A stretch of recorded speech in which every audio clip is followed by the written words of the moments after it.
Everyone, let's give a warm welcome to the Honorable Craig Sparaco. Yeah! Woo!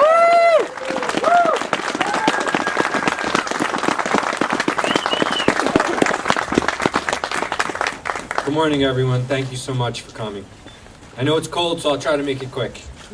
I am today announcing my candidacy for New York State Assembly. Woo! Yeah! I do not run for assembly merely to oppose any man, but to propose new policies. I run because I am convinced that this state is on a perilous course, and because I have such strong feelings about what must be done, and I feel that I am obliged to do all that I can do. I run to seek new policies. I run because it is now unmistakably clear that we can change these disastrous, divisive policies only by changing the men who are now making them. I cannot stand aside from the contest that will decide our children's future. Our great state is in dismal shape. In April 2009, the Wall Street Journal called New York the tax capital of the world because of its overwhelming state and local tax burden.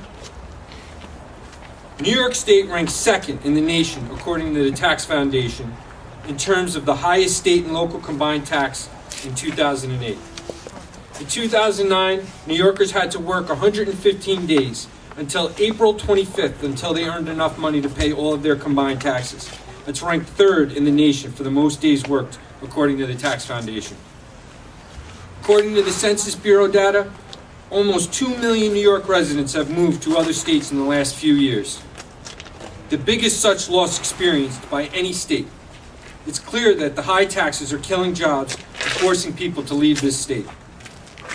Young people are finding it difficult to purchase homes. Seniors are struggling to maintain their homes, and businesses are facing immense challenges to create and retain jobs. I will fight to reverse this trend and reinvigorate New York's economy by providing incentives for people and businesses to move and stay here. New York State has the second highest cost of doing business in the nation.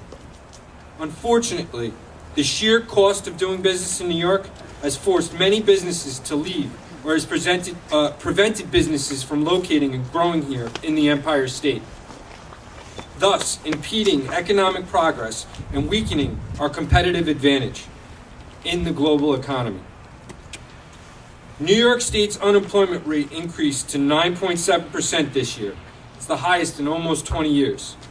I will push for measures that will help to reduce the cost of doing business, such as reducing taxes, mitigating healthcare and energy costs, and providing incentives for small businesses so that our Main Street can thrive.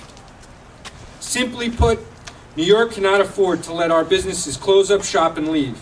I believe we need to stop out-of-control spending, rein in the tax load being placed on our citizens and businesses.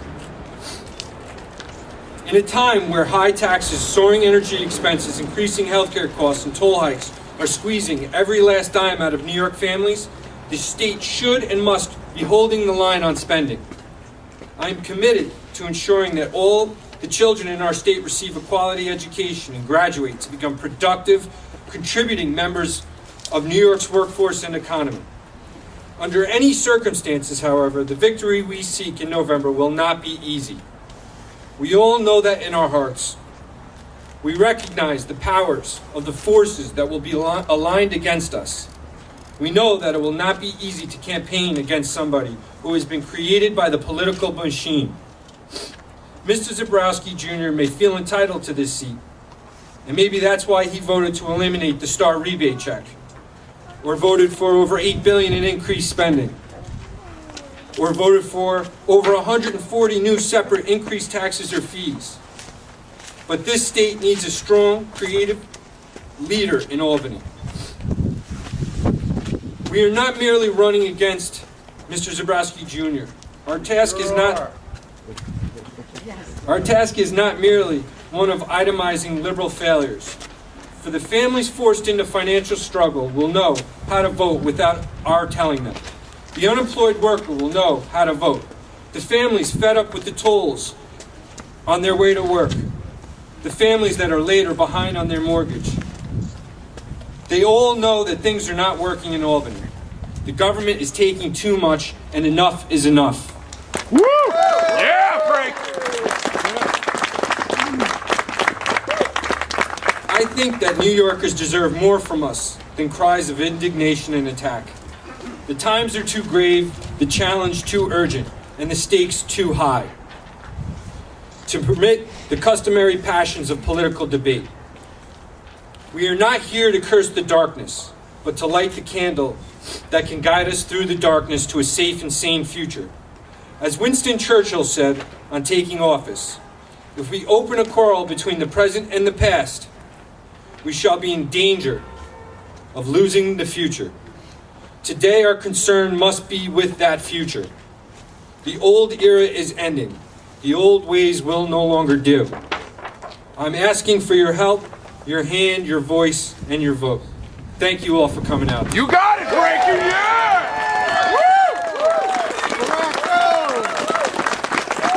Sparaco! Sparaco! Sparaco! Sparaco! Sparaco! Sparaco! Woo! Yeah.